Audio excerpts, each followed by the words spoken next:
Mais comment ça, tu peux bien avoir une expression libre en Espagne? En Espagne, il y a un discours dominant qui est imposé à travers toute une série de ressorts, comme les agences littéraires et toute une série de manières de filtrer ce qui est lisible. Et donc,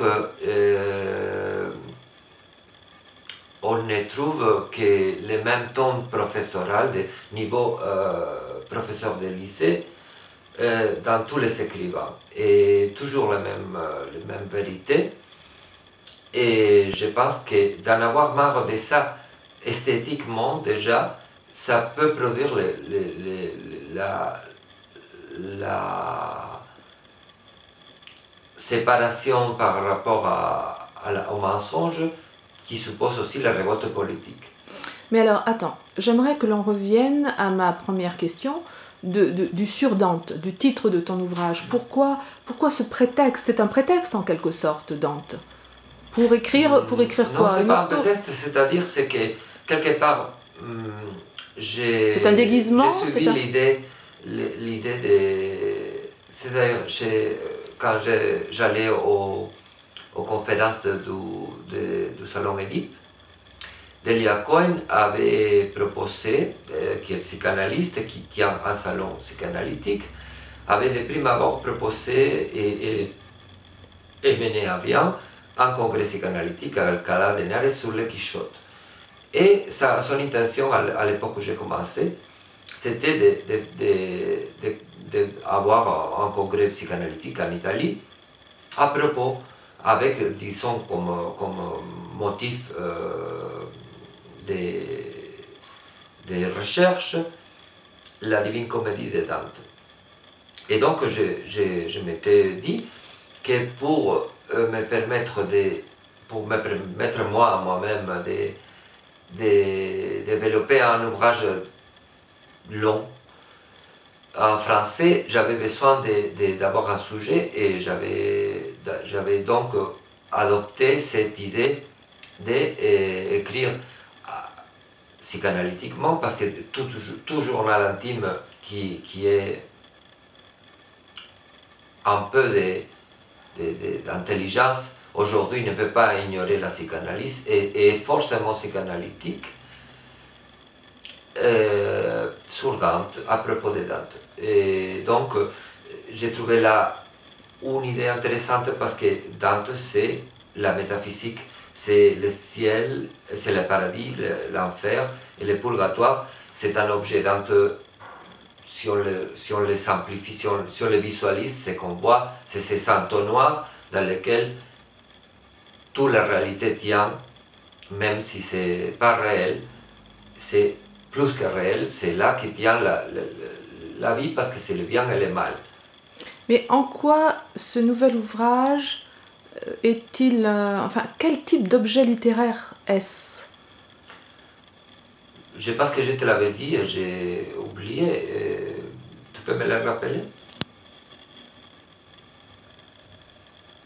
Bon, je me souviens plus ce que tu m'avais dit. Mais tu l'as noté, tu dois le me lire parce que je me souviens jamais.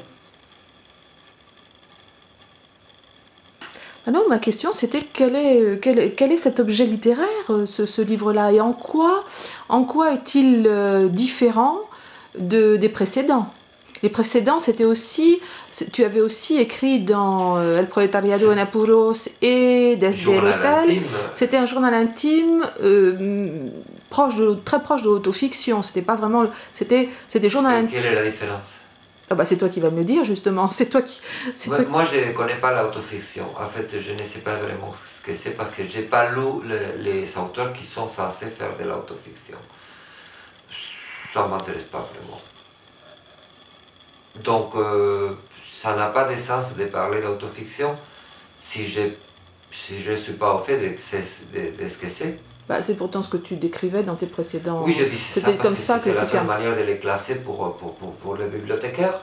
Mais c'est un journal intime, comme toujours, de toute manière transformé, parce que d'habitude, la plupart des journaux intimes changent des choses par les stratégies élémentaires, c'est-à-dire parce qu'on ne peut pas tout dire. Donc c'est comme tous, c'est comme tous les journaux intimes. Ah, avec la particularité que là, je reviens tout le temps sur cette idée de divine comédie. Je me vois obligé à parler de littérature, volontairement, même obligé, c'est une manière de le dire. J'ai choisi de parler de littérature parce que, comme quelque part ce que je vis est tellement turbulent, je ne peux pas tout raconter dans un journal, du simple fait que c'est pas prudent. Et du coup, je note, je mets par écrit plutôt mes lectures, c'est-à-dire, et je profite aussi de l'opportunité d'écrire pour lire, parce que on aurait du mal à lire dans la précarité, et donc, pour lire, il faut se dire qu'on va écrire sur ce qu'on lit. Donc, du coup, autour de la Divine Comédie, j'ai convoqué toute une série de livres que parfois j'ai cherché pour pouvoir développer cette structure de la